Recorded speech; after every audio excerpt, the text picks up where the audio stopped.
So what was sort of the conception and evolution of this show? I mean, I had a meeting with Patrick Osborne after seeing his short film Feast and asked him if he had any ideas that he wanted to do in television, and he said, I've always wanted to do a show with an imaginary friend, and it's possible today to do CG animation and live action at the same time. That is the weirdest looking thing ever. And you can do it on a TV schedule now, and I was doing a show called The Goldbergs with Adam Goldberg that we've done for a long time, and he's very in touch with his inner child, and he said, who's got a great experience for this is David, because he's actually been a single father marrying a career woman, and we brought David into this, who then came up with that as the idea for the show, and that's how the whole thing came together. What did you find was the biggest challenge in mixing the two media? That would be fun. So there were so many challenges. It depends on which day we're sort of really talking about. I mean, it's hard to edit a show together where one of your main characters is not there, that you're sort of editing around some. After we edit the show, cut it down to time, then Mary gets animated.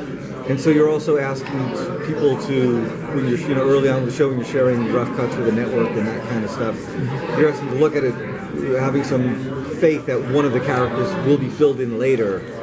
So we have temp voice in there and a puppet, which is a completely different experience than what will ultimately or sometimes just an arrow of Mary, where Mary will be placed later on. So I think for everyone involved, the post-production process was completely new. We sort of learned a lot along the way. Jenna, did she adapt to this very easily? The idea of interacting, because that's so key to the show. Shockingly so. Those two. She would find these small moments of having a conversation with somebody who's not there, and reacting in a way that sort of for us never crossed the line between sanity and insanity, and she just found that perfect balance of it. And audiences don't really seem to question her sanity, which is something that obviously when we started this process we were a little worried about, but she just found that, struck that perfect balance. And also she is amazing at sort of figuring out where we're going to place Mary, and Mary's moving around, and somehow without anything there, her eye line is always right. So the technical performance that she has to give acting against nothing is incredible, while still remembering her lines and being physical in the way that she is, and she was just great. And then just to play all these emotional moments when your sort of co-star is not there. And we would have an actress on set in Vancouver reading lines off camera, but it's not the same thing as when you're really in a scene across from another actor, and so for her that was an incredible challenge and something she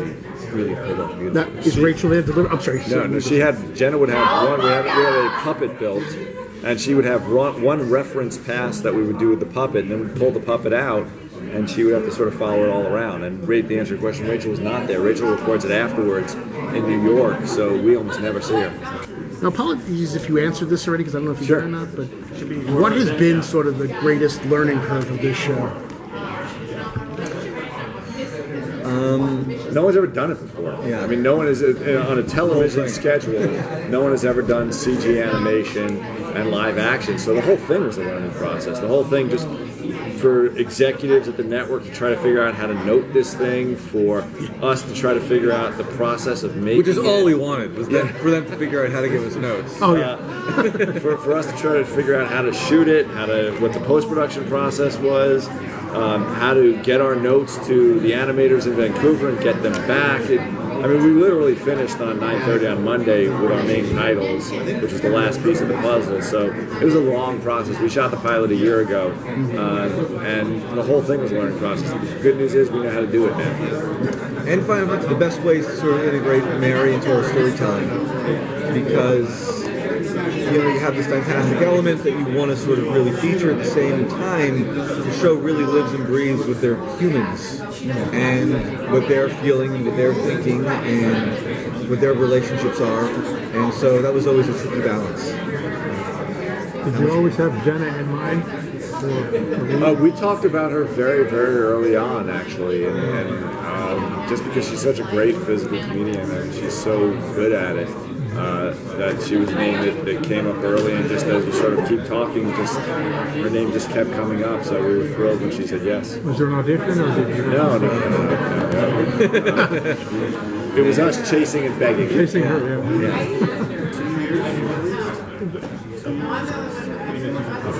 And you said she took to it easily, though, right? That's what you were saying before. Oh, yeah.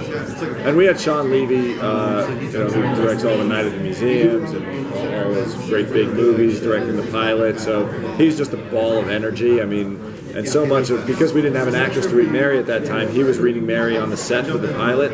And he's literally the most energetic man I've ever met. And so much of the energy of Mary is sort of Sean's DNA baked into that character, which was great. What kind of trepidation did you have before this thing aired? I mean, you know what I mean? Because you're waiting for everyone to watch it now for the first time. The same stomach ache you have anytime a show is being aired for the first time.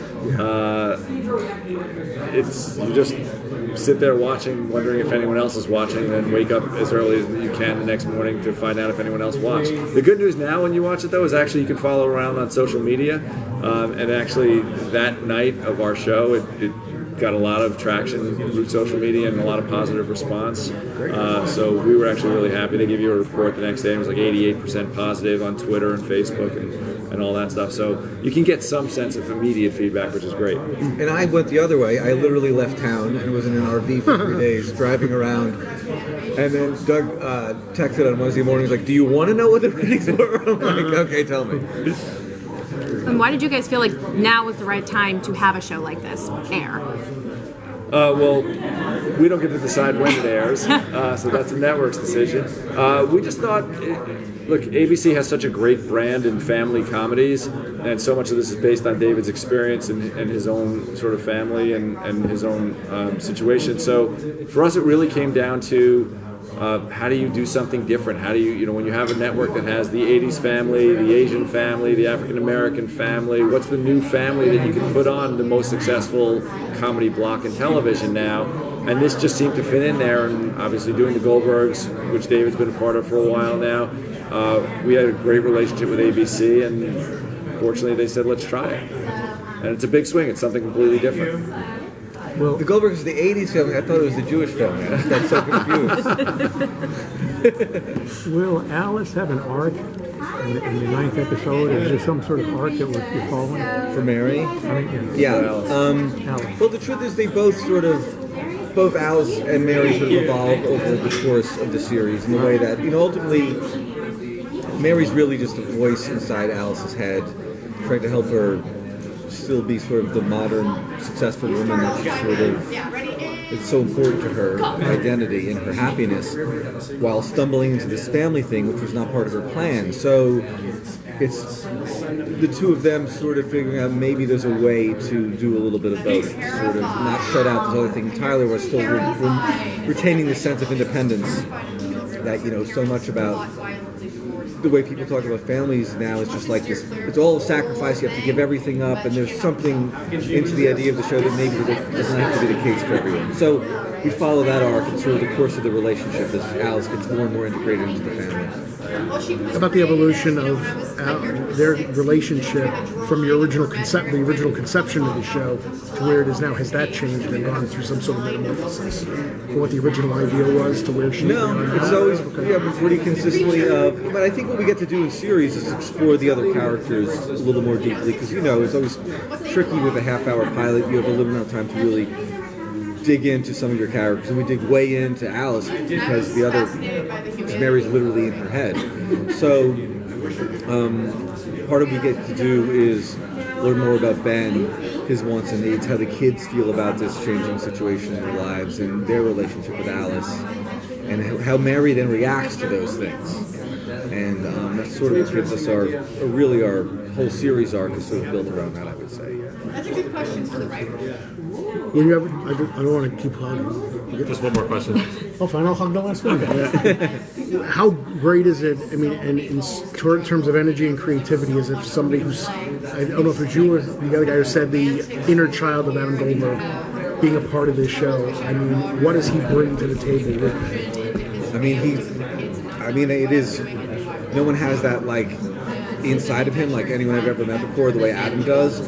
So he has a sense of joy and a sense of fun that is so much a part of what Mary is. And it's always been really important to Adam that that's part of what Mary's bringing to this world, to Alice, and then to the family. Because there is a lot of sort of neuroses and anxiety in sort of what Alice's situation, but the other part of it that Mary brings is that life can be a fun and joyful experience if you don't take certain things too seriously, and that's what Mary sort of helps with also, and I think a lot of that comes from Adam.